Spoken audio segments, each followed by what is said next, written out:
Good morning, Africa. Good morning, Nigeria. Good morning, Akwa Ibom State. It's a beautiful Thursday morning to be alive and a great day to rise and shine wherever you are.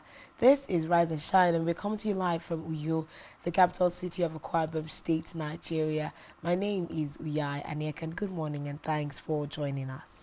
And I am Francis Oyimaida. Glad to have you join us on Rise and Shine. Today is Thursday, and of course, it's gradually getting to that moment where most of us will heave a sigh of relief and say, thank God, it's Friday. It's time to unwind, rest, party, go spend some time with family, friends, and loved ones. But we still have 48 hours to kill before we get to that happy hour period, according to the Akwa Ibom State Governor, of course.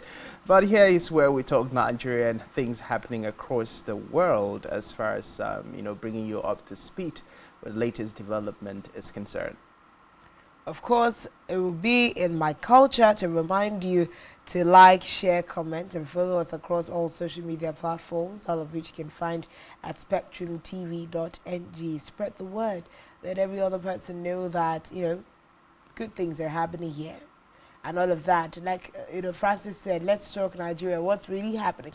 But if we skip away from Nigeria for a bit, I think the biggest story of the day is the fact that Yevgeny Prigozhin is dead. Wagner group boss.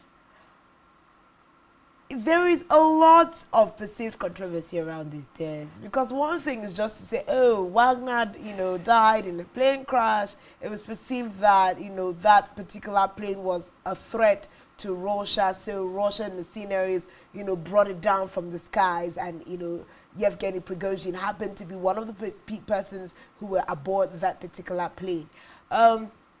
If you've not been following international news and international story, the Russian invasion of Ukraine, some of the foot soldiers, are masterminded and controlled, was masterminded and controlled by, the Wagner Group, which was presided over by Yevgeny Prigozhin. It's just like an extract of the military. They go into different countries of the world. They have strong presence in Africa, Mali, Burkina Faso, and the likes, with regards to wars, military overtakings, and all of those kinds of things. There was their perceived presence and intrusion already into Niger with regards to this recent coup. But now the boss is gone. We hear, the plane was brought down from the skies because the Russian military thought it was a threat to their airspace. Here we go. What are the impacts of the death of Yevgeny Prigozhin at this time on the Russian invasion of Ukraine, on their military presence in some African countries, and the likes? This is a big twist to the muscle of this whole, crisis that has been going on. Well, you asked me, is this a big twist? I'll beg to differ. Prigozhin is gone, and as far as the military cadre of hierarchy or order of hierarchy is concerned, definitely, if Prigozhin was the boss, there should have been somebody who is second in commander or second in command to Prigozhin, and of course the other high-ranking members of the Wagner mercenary group. So if Prigozhin out of the picture, definitely there are others who might be taking over his shoes. But there is going to be a big twist to it. If indeed the Russian, has reported we're the ones who downed the plane, chances are Prigozhin's fighters or boys are going to think this was a vendetta on the part of President Putin. That is why I'm saying there's going to be a big twist in this. So if they perceive it's been a vendetta or a way of paying them back, definitely what happened as a form of mutiny that was under how would I even put it, that was very insignificant compared to what might be brewing up right now, because it's going to be an all-out war from the Wagner mercenaries to avenge the death of their boss. And that will not sit well for Russia. It will not sit well for Russia's war in Ukraine. It will not sit well for even the Niger Republic that is currently, depending so much on the presence of the Wagner mercenary group. So it's a whole new twist to all of this. And I dare to say that in the coming weeks, we're going to see a lot more coming up from this particular story. Because one thing is certain, It would have been a different case if the airplane on its own developed fault and then, crash landed and the tragedy happened. But to say there was a military involvement on the part of the Russian government, definitely there's going to be a revenge mission happening somewhere. There needs to be a lot of probe with regards to this particular situation, and it can spiral in different ways. If you remember clearly, when Prigozhin staged the mutiny in Russia about 2 months ago, it was more like those who enjoy of their presence in Africa, the backing of the Wagner mercenary in Africa had already begun to worry, oh, what is this going to mean to your presence in our country? Mali was already asking, does this mean that the Wagner group is going to begin to pull away from our country and all of the military support that we enjoy? Yes, the Wagner group is like like a private military firm that you can deploy to anywhere you want their help, as long as you can follow the terms and conditions. They're going to be there, so there were these kinds of questions when the mutiny was staged. Now that the boss is gone, because when we say, yes, the military has the way it runs, there is the first man, there is the second man, but let's not forget the place of loyalty, and the kinds of forces these persons might have wielded in the course of being the leaders of this kinds of group. So what does this mean? Because I mean, when we look at the Russian invasion of Ukraine, there are two faces. There is the president Putin, and then there is Yevgeny Prigozhin. There were those two big names. More like Prigozhin was some form of stabilizer in the whole process. Now that whole figure has been taken out, what is it going to be like? I think the biggest concern at the moment is, the impact of this death on the Russian invasion of Ukraine. That's the biggest question that is on the bug. But we also do know that international communities are not just going to stay aloof, right, to look at this. There may be underground investigations that will be made into ascertaining, was this really a threat to the Russian airspace or the sovereignty of Russia, as it were, or this was an attempted move to just make sure that Prigozhin was no longer part of the story. Were there speculations that these kinds of things could happen after Prigozhin had staged that particular mutiny? I would say yes, because remember that initially when he staged that mutiny and then there were conversations, I think it was the president of Belarus who came in now and was saying, okay, we are going to take Prigozhin out of Russia and give him a different place to just stay and lay low for a bit. The questions were, at some point of a couple of weeks, the question was, where is Yevgeny Prigozhin? Because people kept asking, where is this man? We don't seem to have a trace of where he is. Yes, the Belarusian president had said we are going to take him into some kind of safe custody and all of that, but eventually it was said, oh, I think it was 2 weeks ago that we saw Yevgeny Prigozhin even resurface back into his job roles, and then a few days later we're hearing that man is no longer on the spot. Well, it's definitely going to be a very tough one. We know that even in Belarus, the Wagners were training special forces in Belarus. They've been involved in different training. And as far as the Wagner mercenaries are concerned, there are a lot of persons who are a lot of fighters rather, who are going to feel aggrieved by the demise of Prigozhin. And as far as insurgents, or let me use the term separatist movement, or a group of armed personnel carrying out a mutiny are concerned, it couldn't have come in a worse time. This cannot be a coincidence. It cannot be perceived as a coincidence on the part of these fighters. It's definitely, the fire flickers are still very much high as far as the mutiny in Russia is concerned. Reactions from the Putin administration is still very much fresh. We know that it's not up to a month since that happened. And of course, they're just pulling out and then surfacing on the face of Africa. And now we're seeing the tragedy happening. And then, of course, before shooting down, there are different questions that experts, forensic, investigators are going to ask. Was there a warning? What was the perceived threat to the Russian airspace? Was there a warning to the aircraft? Was it a private aircraft? And of course, if it was a private aircraft, were they ordered to return back and they failed to obey that order, or was it just, oh, this is a perceived threat, and then boom? And that goes. So a lot of questions are going to be asked. By the time we begin to see reports by different organizations about what just happened, trust me, there's going to be a lot to contend with. And I do hope, as speculated across different social media platforms, that the Russian government are prepared to have multiple phase war, because it's not going to be, in the event that the Wagner mercenaries, say, okay, our boss was taken down because of the mutiny that, was staged in Russia, then it's going to be Wagner mercenaries going on outskirt war with Russia, and of course Russia going out for Ukraine. So it's going to be a crazy twist. We're not forgetting in a hurry that the top brass of the military in Russia were fingered in the struggle for power that led to the mutiny that was staged by the Wagner mercenaries. So it's a completely new twist, but a lot of persons will say good riddance to bad rubbish, but that doesn't still sit well, because we're talking about the life of a person.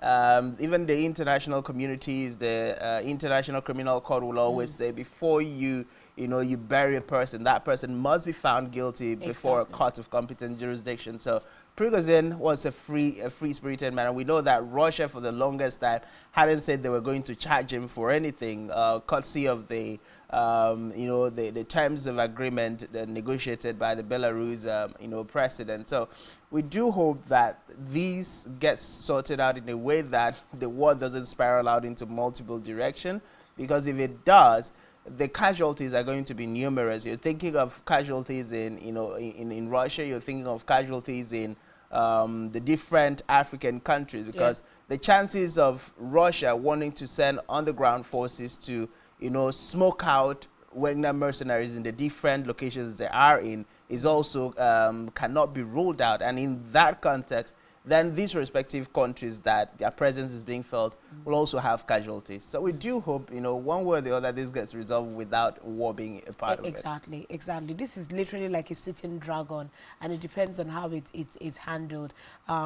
There is no place where this whole case should be underestimated, because depending on how you go about it, it's going to be a peaceful transition of, oh, one boss is dead, we install the other. But if you're not careful, it can spiral, in different ways. It will affect Russia, it will affect Ukraine, and it will affect Africa. It takes us back to having the conversation of African leaders coming together as a unified force to find solutions for African-oriented problems. We've continued to see the leanings of African leaders into exporting, rather importing help from Western countries, whether it's because of the financial inputs and all of that, the technological advancement. But these kinds of issues will continue to run us aground. For instance, if it were to be just an issue between two Russian forces at this time, they would sort their cases in their home stead. But here is the fact that they have strong roots in Africa, and whatever happens is going to spiral out. But first of all, we must establish that the death of Yevgeny Prigozhin is a very, very sad news, because depending on how you follow the news, some people take sides also in the whole story. There's the Prigozhin side and there's the Vladimir Putin side and all of this, but it's such a sad news. It was shocking at the time of revelation last night to hear that Yevgeny Prigozhin was part of the casualties in that particular plane crash. So would say may the soul of the repos rest in peace, but let us see how this is going to be handled in Russia and the rest of the world for that matter. But letting that particular story rest this morning, a quick ride to our flash stories. Still conversations around palliatives. Some state governments have said they have received, these palliatives from the federal government, and we are still looking at what they intend to do. But there is, a serious concern that looking at this palliative, 36 state governments are looking to borrow from the federal government to the tune of 1.34 trillion naira. Now, the debt under the budget support facility of the federal government included a 614 billion naira debt as of 2019, and then there is another debt that stands at 656 billion naira in 2021.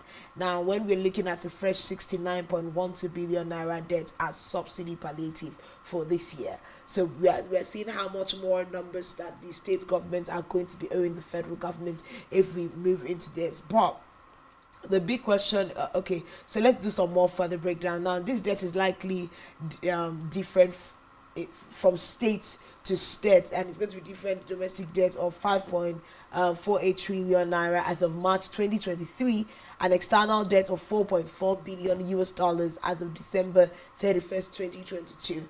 Now, but the big question here is if state governments are going to be running into this amount of debt, or in the federal government, where is the monies that was borrowed from the World Bank for palliative? Why are state governments still having to borrow from the federal government?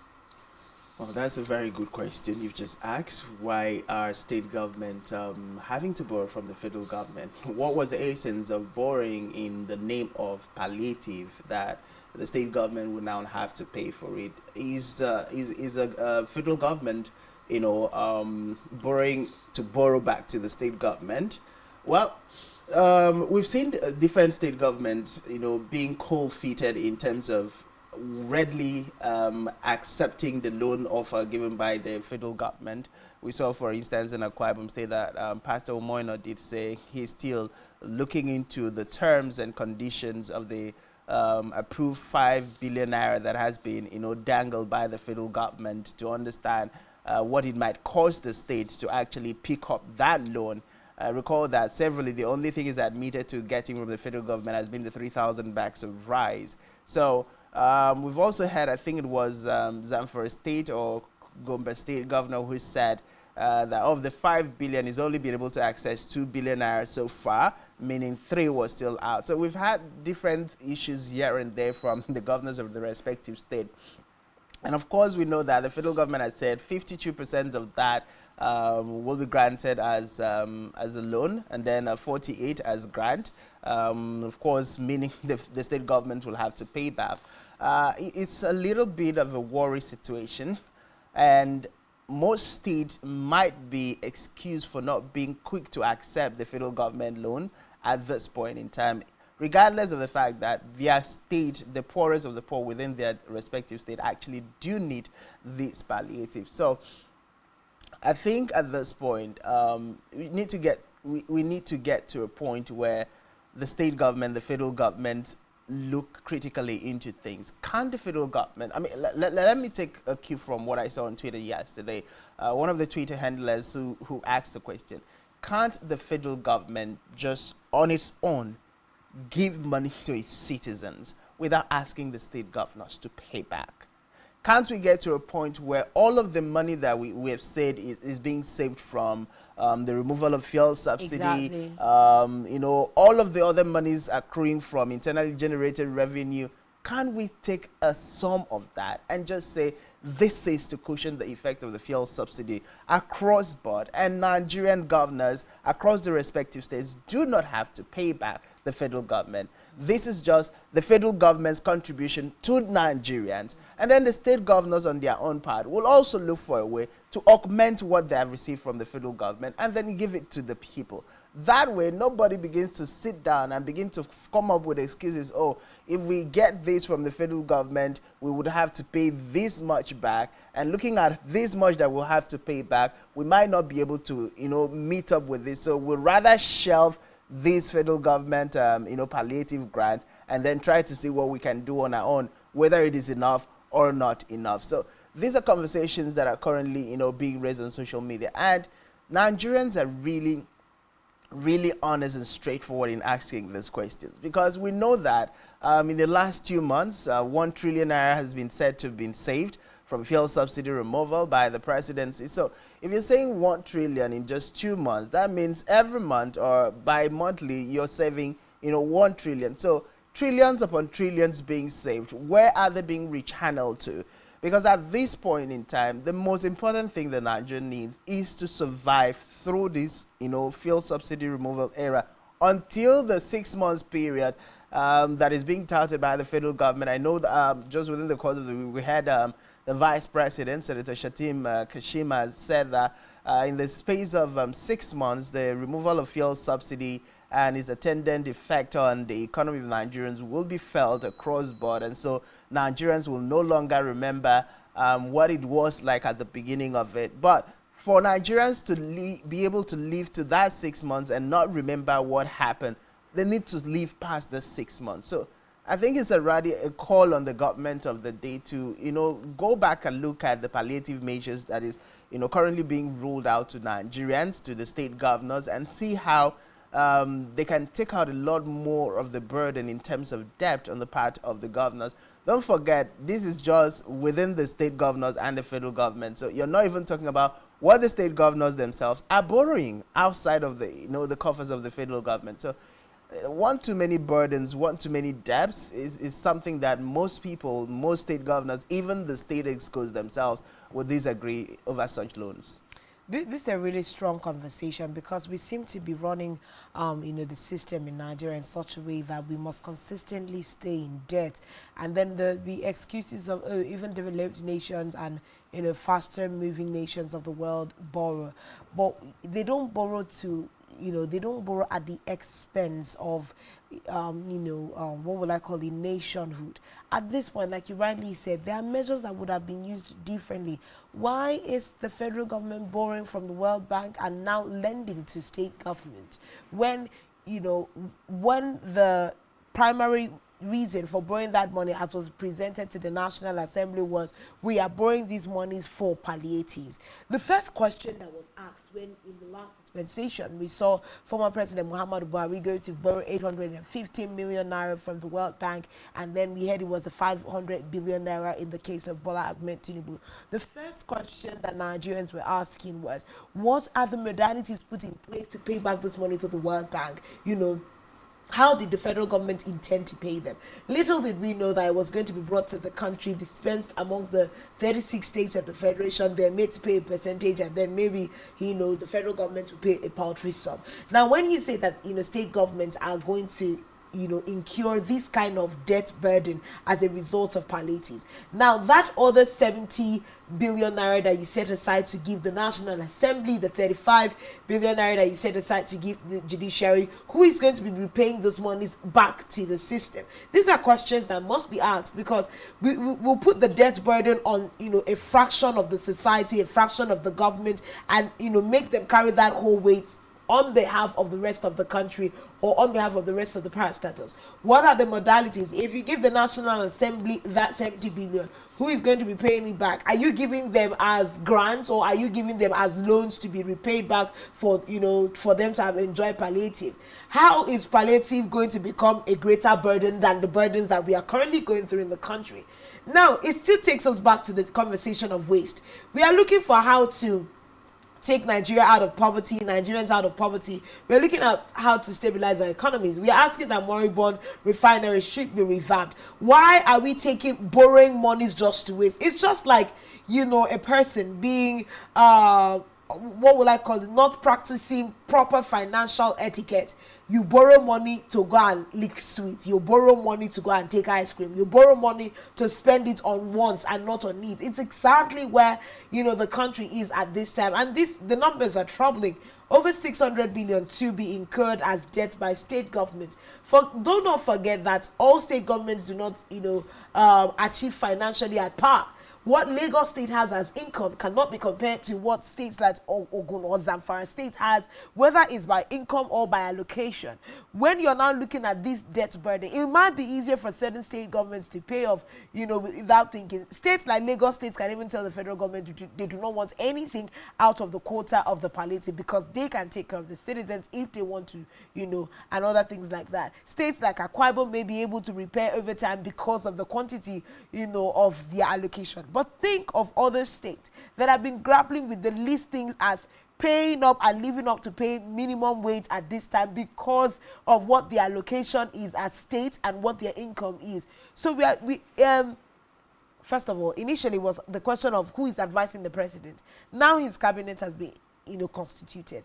Are these cabinets going to give the president the requisite advice that he needs to make sure that Nigeria is navigated out of the very troubled waters that it is on currently, at least to the shorelines where Nigerians can actually breathe? Well, we do hope that the federal government gets to pay attention to detail that needs to be addressed in the interest of Nigerians, because sometimes when these state governors say they cannot, afford to continue doing certain things, then in as much as they cannot be excused because they have been saddled with the responsibility of leading Nigerians and providing for their respective state, you can't also forget the fact that, you're looking at the different, burden that will come to these respective states. Will they be able to finance it? Will they be able to shoulder the burden? Will they be able to, advance from those debt burden and still be able to make, very great achievement?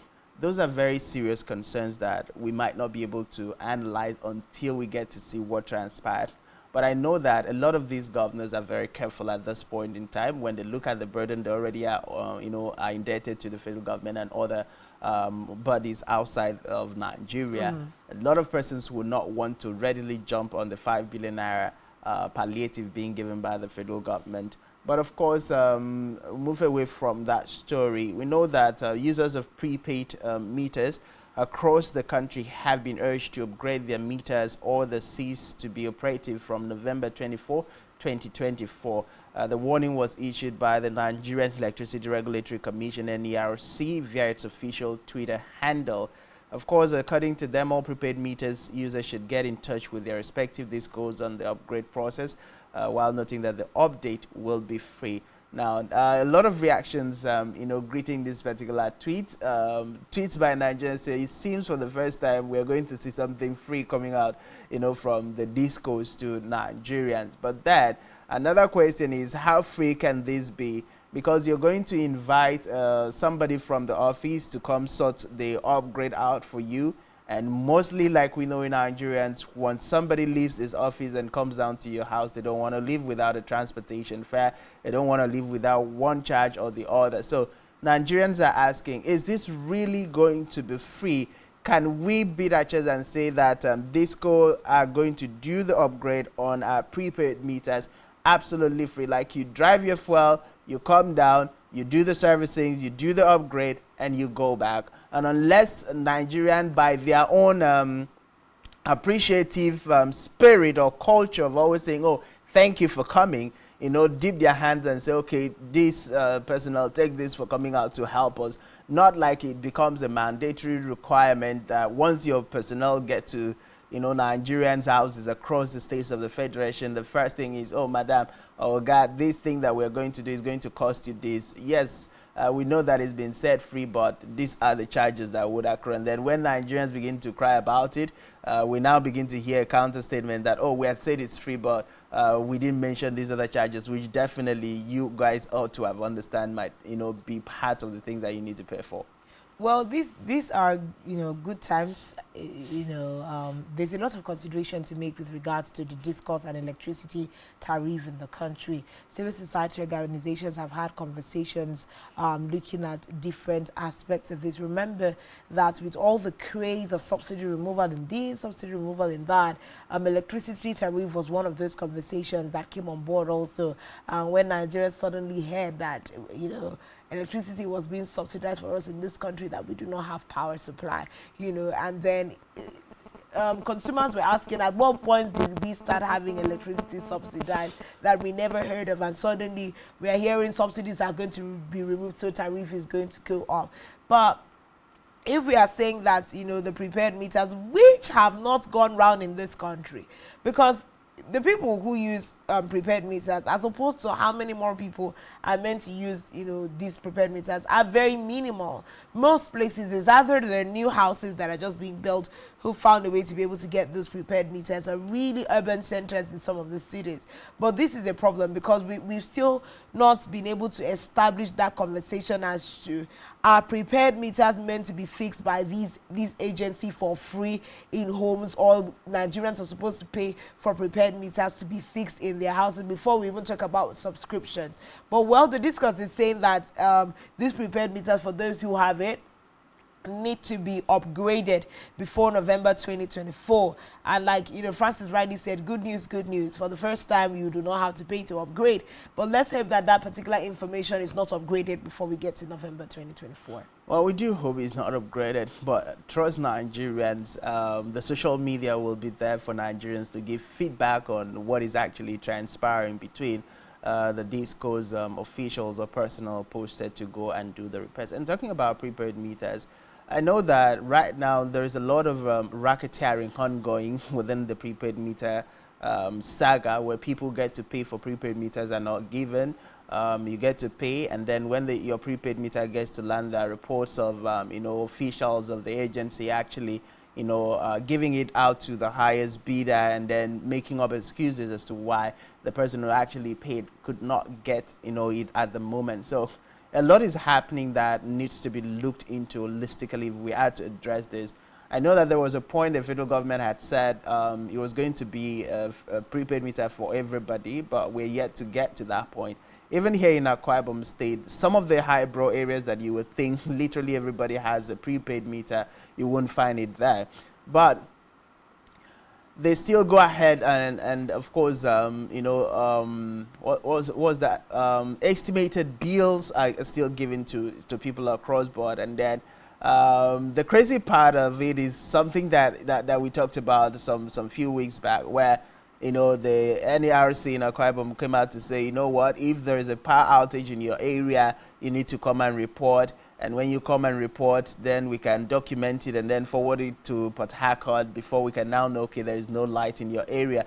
And I'm asking, so you're talking about estimated bills, for instance, and you don't have a way to know that this area has not had electricity for a while, or this area is having electricity. So how do you come up with the bills that you estimate and give to Nigerians?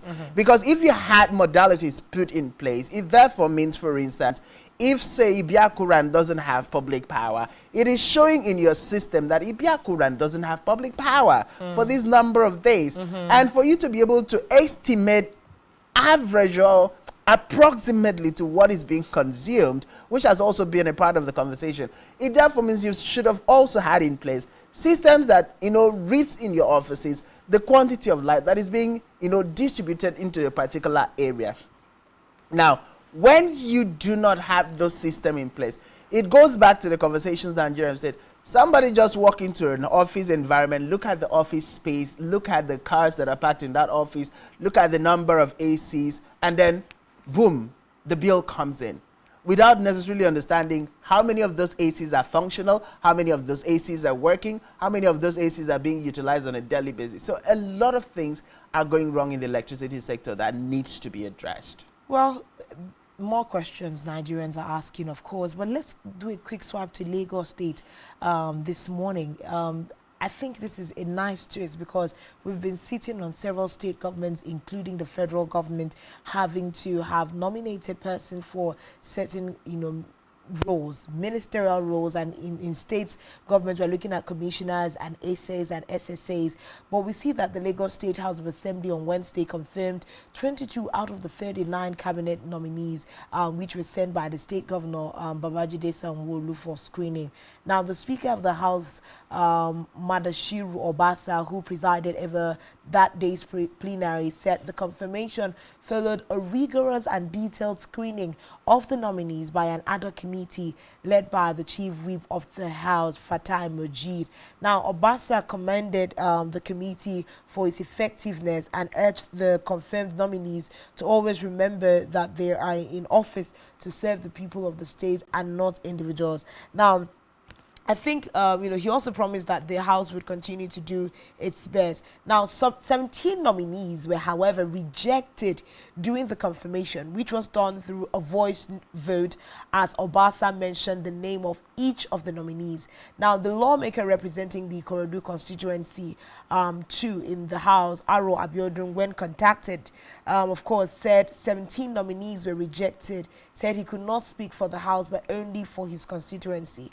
Now, I think why this, whole Lagos State nomination and screening is making sense is, how is it that 39 names were sent to the House of Representatives? And in the narrative of screening and confirmation in Nigeria, we actually hear that an ad hoc committee that was looking into who and who should, take on those kinds of responsibilities actually said 17 of those names are not viable to be, given these kinds of responsibility. I must say, first of all, the Lagos State House of Assembly must be highly commended for this one, because, how many names did, President sorry, how many names did President Bola Ahmed Tinubu send to the House? How many of them were confirmed? Literally all of them were confirmed, and the ones that looked like there was, you know, a little squabble there, someone was quickly replaced, but everybody literally had like a seamless flow. But we're seeing 17 names dropped because of one thing or the other in the probe, and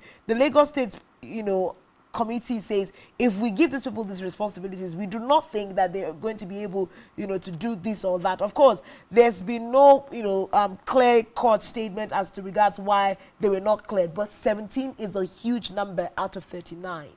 Well, it's definitely a huge number, but this is politics playing out as far as most people are concerned. Okay. This is politics. We know that for the longest time, Sanwo-Olu and his cabinet members and the way he's going about appointment has been some issues that has been frowned by the members of the State House of Assembly. And of course, you're also talking about, you know, the performance of these respective government appointees going back to rub off on the members of the National Assembly, who mostly at this point are looking forward to having re-elections in the next coming 4 years. So these guys are not smiling. They're not just, you know, sitting there to look at people, smile, take a bow, and then go out and continue as business as usual. They're really looking forward to expanding the terrain of the Lagos State government. They're looking forward to ensuring that very critical issues, you know, are addressed within the course of their being. So most of them are looking forward to having, you know, a legacy that will speak for them at the expiration of their first 4 years in office. So it is expected that they're going to pay more attention to issues. They're going to pay attention to, you know, issues of competency on the part of government appointees. But then again, there are others who have said this is politics, and as soon as Sanwo-Olu is able to, you know, rally around his supporters, is able to do what he needs to do in terms of, you know, maybe lobbying a little bit on the floor of the National Assembly, we will be able to see a different scenario playing out.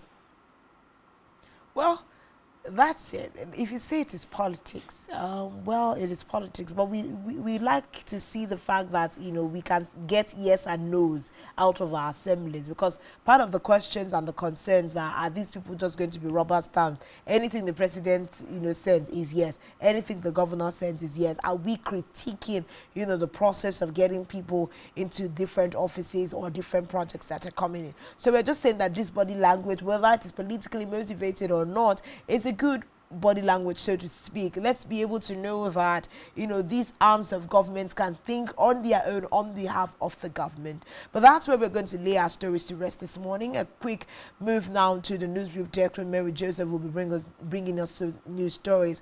When we return, there's some critical conversations that we need to have on the front burners of Rise and Shine this morning, and you really, really want to stick around to get the full sweep of that. Stay with us. When we return, Rise and Shine continues.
Heads of state and government, Secretary General, distinguished delegates. This was the Lagos Nigeria today as we want to recover for the lapses in predictive counting.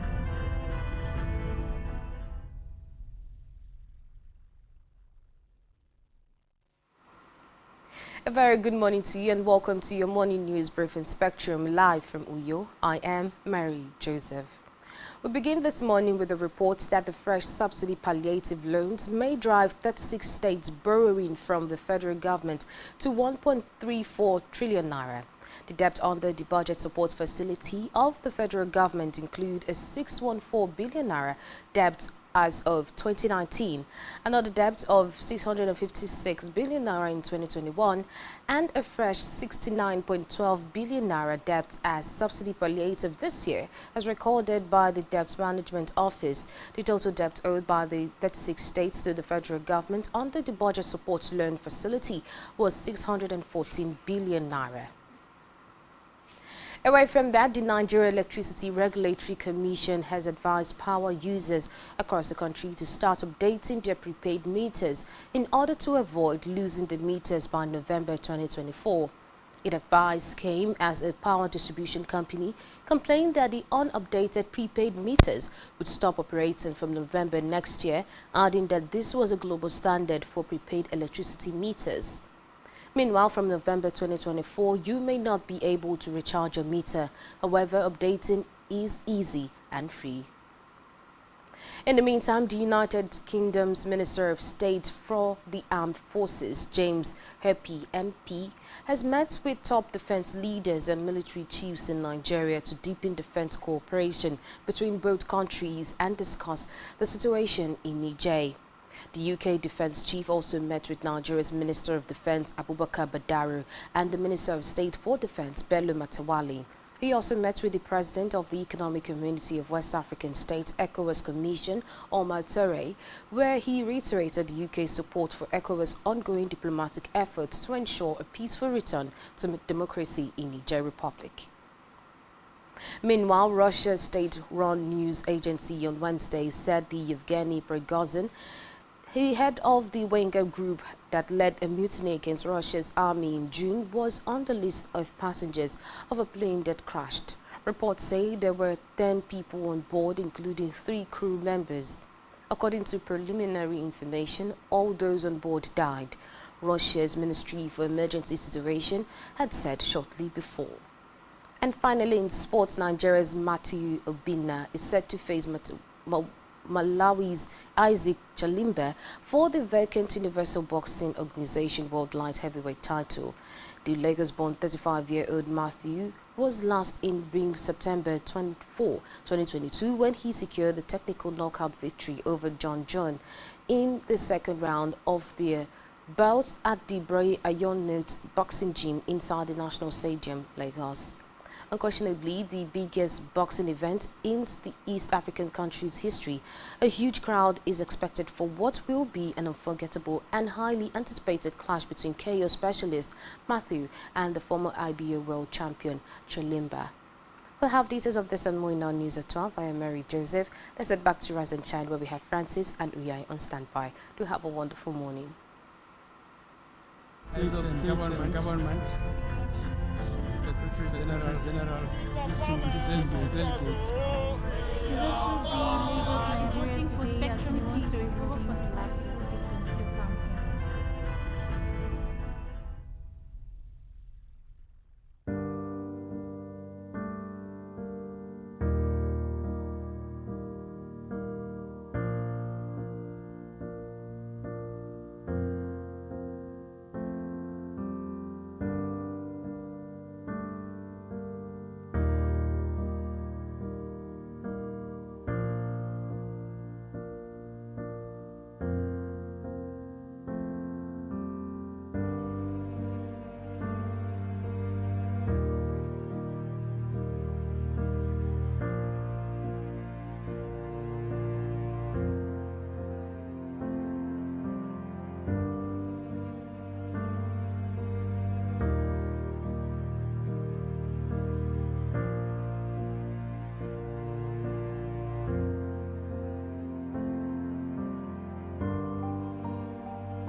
welcome back. If you're just joining us, this is Rise and Shine. Of course, we're coming to you live from Uyo, the capital city of Akwa Ibom State, Nigeria. Mary Joseph just brought us tidbits of global news.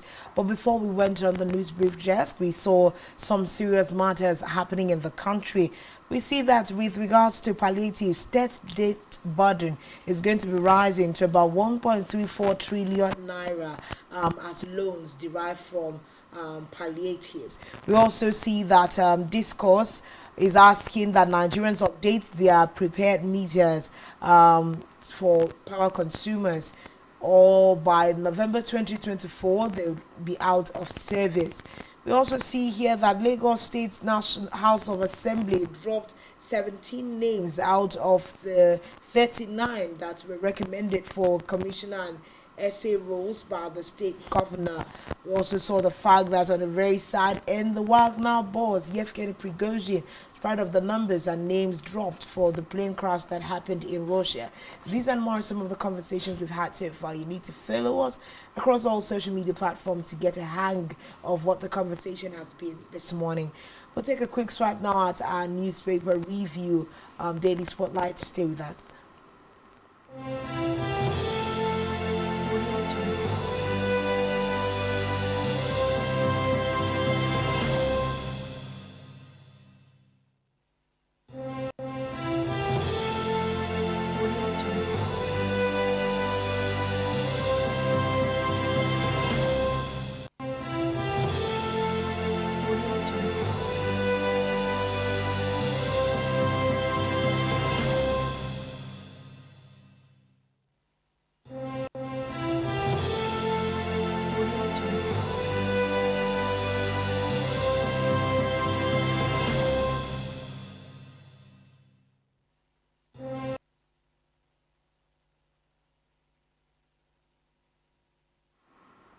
Well, on Daily Spotlight this morning, we're starting off with the Nation newspaper. On the front page of the Nation, the kicker there says, Emefiele opts for plea bargain in alleged 6.69 billion naira fraud case. Suspended CBN boss gets tough conditions. Siblings withdraw human rights suit. Of course, we still have on the front page of the Nation newspaper, illegal fabrication of AK-47 ongoing in Lagos, CP tells IG. That story is on page number 5 of the Nation newspaper. Lagos Assembly holds clearance for Abayomi Adeoye, 15 orders. That's still on page 5. APC fills vacant NWC zonal offices. APC Abiodun to tribunal. Dismiss Adebutu and PDP case. That's on page 3 and 27 respectively. Of course, still on the front page, 18 fighter jets to boost NAF fleet. Air Force boss visit families of crashed chopper pilots. That story is on page number 4. UK's first womb transplant raises fertility hope for women. Page 4 of the Nation has that story. Wagner leader Prigozhin feared killed in crash. Page 4. Indian aircraft Chandrayaan 3 lands on the moon. That's still on page 4. You can find all of those stories on the front page of the Nation newspaper. Moving on from the Nation this morning, we look at the front page of the Vanguard newspaper, and the big story there says Niger, Algeria, Egypt oppose military action, seek dialogue. There'll be no solution without Algeria, says Algerian government. 7,000 discouraged migrants stranded in Niger because of border closures. Destabilization of Niger will have consequences on Libya and vice versa, says Basili, United Nations envoy. UK demands immediate release of ousted Nigerian leader Bazoum. Okay, there's a picture story there of Prigozhin's accident. Prigozhin, king of mercenaries in Africa, killed in plane crash. Page 30 is where you can find the details. Electricity. REA deploys World Bank funded 103 solar mini grids. Page 8 is where you can find the details. Wike denies purchasing 300 million naira bulletproof SUV. The race has started. Page 8 is where we have it there. We also see here Nigeria needs quick fix to economic challenges. NECA tells new ministers. We are meeting Nigeria's 40% LPG demand, says NLNG. Alleged 6.9 billion naira fraud. Emefiele explores plea bargain deal. Troops repel IPOB's attack on army base in Imo. There'll be zero tolerance for procurement fraud in MDAs, says Senate. Okay. The last story here is suspected drug dealer knocks down NDLEA officer while evading arrest in Lagos. Page 7 is where you can find the details. We are losing our best, brightest to Japa syndrome, telecoms operators. Okay. In sports, Vanguard Sports this morning, Budapest 2023. Ofili Akintola zoom into 200 meters semi-final. And that's all we have on the front page of the Vanguard. Well, our next stop this morning, we are heading to the front page of the Punch newspaper. And on Punch, we have the kicker there. State's debt may hit 1.34 trillion naira over palliative loans. The rider there says governors to begin palliative loans repayment December. Federal government gives 3-month grace. Gombe, Katsina get 2 billion each. Lament inadequate relief items. Obaseki knocks federal government. Those stories are on page 2 of the Punch newspaper. Still on the front page of the Punch, Naira tumbles to 900 Naira per dollar. CBN vows Bureau de Change operators clamp down. That's on page 22. Panic as rogue killer soldiers spread deaths on Lagos roads. Senator adopts children of 8 allegedly killed by rogue soldiers in Lagos. Associate raised 55 million naira. That's on page 3, 4, and 5. Fleeing drug baron crashes NDLEA officer. Agency launches manhunt. That's on page 4. Senate probes public procurement under Buhari. That's on page 19. Assembly drops Abayomi, 16 Sanwo-Olu nominees, confirmed 22. That's on page 3 of the Punch newspaper. And the last story, man drives tractor into market, destroys 320 million property. That's on page 5. Those are the major stories you find on the front page of the Punch newspaper this morning. Moving on from the Punch this morning, we are going to be looking at This Day newspaper. And the big story on this day, of course, Obaseki, I am shocked, scared of federal government's lack of plan for Nigerians after ending subsidy, says palliative deceitful, promises support for Edo people. Okay, quoting him now on the front page of This Day, says, I am shocked that people who campaigned around the country saying that they will remove subsidies had no clear plans on what to do after subsidy removal. They don't know what to do and how to support those who will be victims of subsidy removal. Very sad story. Of course, we also see here Wagner Group leader Yevgeny Prigozhin dies in plane crash in Russia. Details are on page 10. UK Defense Minister will work with ECOWAS to restore democracy in Niger. We also see here CBN folds JP Morgan's $3.7 billion estimate of Nigeria's net reserves, says no cause for alarm, insists close to 80% of funds in reserves owned by Apex Bank. Lagos lawmakers drop 17 nominees from Sanwo-Olu's list, confirm 22 others. Of course, there's a picture story there of NESG's courtesy visit to the acting CBN governor. We do hope that we're having conversations that can move us forward as a country. And that's all we have in the front page of This Day.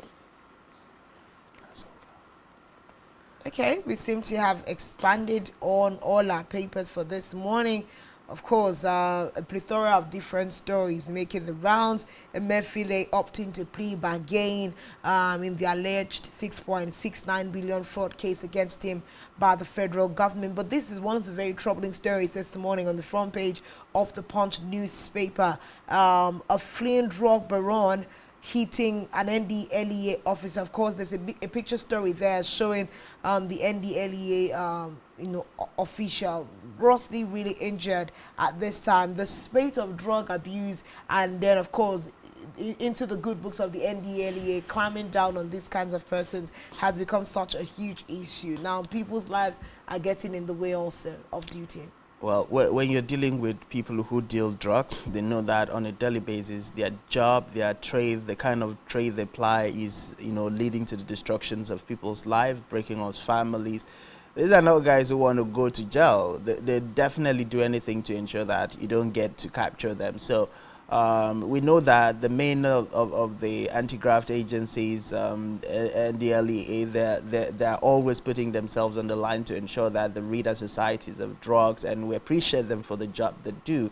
But I do hope that the manhunt for the drug baron will be successful, so he gets to not just pay for, the drugs he's been peddling, but also for the crime he's committed against the federal agent that has been, knocked down in the line of duty.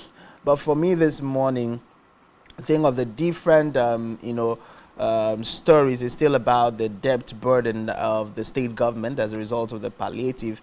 Looking at the scenario that governors are going to be given up until December to begin to pay. Now look at where we are. We are in August, so September, October, November, December. You're looking at just 4 months grace period before the respective state governors are going to have to begin to pay. Looking at the economic realities of things on ground, how many state governors will be able to commence payment back to the federal government on the palliative loan that has been given? How many state governors will be able to even, be able to operate functionally or minimally well based on the available resources? So it's still another reason why most state governors at this point, seem to have had cold feet to easily buy in on the grants and the loans given by the federal government as a way of cushioning the palliative. So that, for me, still an issue of grave concern this morning. Well, that's the much we can take on the front pages of our national dailies this morning. Of course, serious issues of concern. Feel free to pick up any of this national dailies to get into the very serious details. We'll take a quick break now.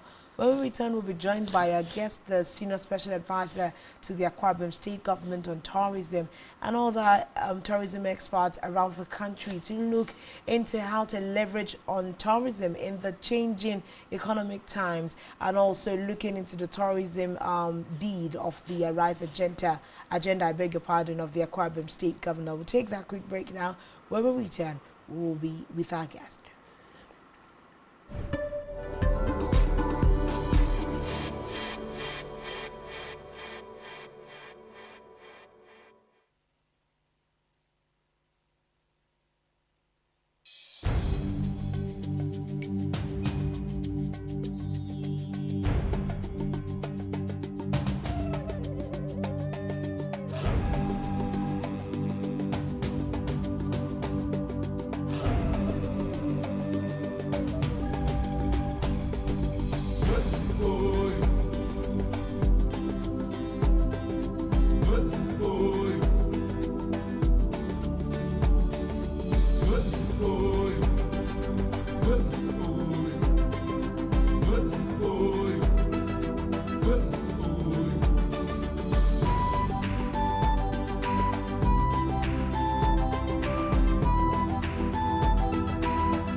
Business exists only to meet the needs of the people, but there's an extra advantage if your product and services are pitched on a platform that gives you the added advantage over your competitors. For your desired return on investment and so much more, advertise on Spectrum Television, on StarTimes DTH Channel 421 and on free-to-air with a frequency of 12733. Spectrum Television, broadening your horizon.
Glad to welcome you back. This is still Rise and Shine, coming to you live from here, the capital city of Akwa Ibom State. We encourage you to follow us on our socials at Spectrum TV, that engine. Of course, our focus conversation this morning is going to be about a very important aspect of the nation's economy, which of course has been named as one of the areas that is capable of transforming the indices when it comes to employment. We're talking about tourism. Now, we know that Nigeria is blessed with a lot of natural resources and environment, of course, things that can be transformed to better the loss of the country if proper investment and modalities are put in place to man this system. We know that in Akwa Ibom State there are a lot of those. So today we're going to have that conversation, and we're being joined by the CEO, Ibom Tourism NG and Footprint Hospitality NG, Alan Efe, all the way from Lagos. Good morning, Alan. Welcome to Rise and Shine.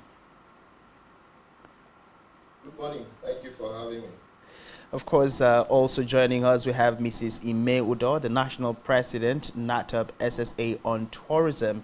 Of course, the MD of Akwa Ibom Tourism Development is also joining us. Good morning.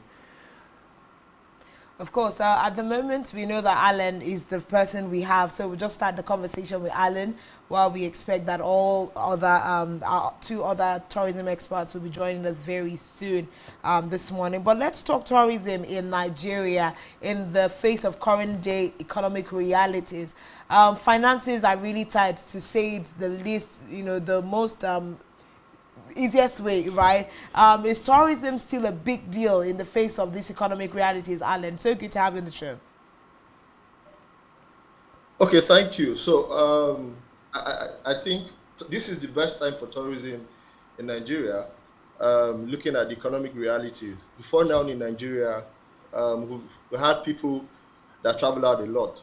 So considering the exchange rate and what is happening in the economy now, we have more people in Nigeria currently traveling within Nigeria. So For now, yes, in as much as the indices looks bad, but it's good for tourism in Nigeria because what it has done is that it has encouraged people to travel within. So now people are spending more money traveling within Nigeria. So this is the very best time for government, for individuals to develop tourism in Nigeria. So yes, the dollar exchange to naira might look bad, but for tourism in Nigeria, it's actually the best time because people have started spending money, have started traveling within Nigeria, which is actually a boost for the Nigerian tourism sector. And I'll give you guys the practical indices. Now, before now, hotels within Lagos wouldn't have been fully booked for December. But I can tell you as of yesterday that the major hotels in Lagos are fully booked because people are planning not to travel out of Nigeria in December. So that means that aside Lagos, if we have other states that leverage on the opportunities that are available at the moment and cashing on this, it's a big boost for tourism in Nigeria currently. So it's an opportunity for tourism and it's the best time to leverage on it. Now, in the event that, we have state government or other states, other professionals within the tourism sector capitalize on this, what would this mean for the respective state GDP and, of course, in extension, that of the country? Okay, so I would say this. Tourism has a very large value chain. And now, by that I mean that, yes, tourism has a whole lot of subsectors under it. So what that means is that, there's a spread. So it means that if the state government decides to invest in tourism or an individual decides to invest in tourism, let's say you invest in a beach, let's say in Ibadan.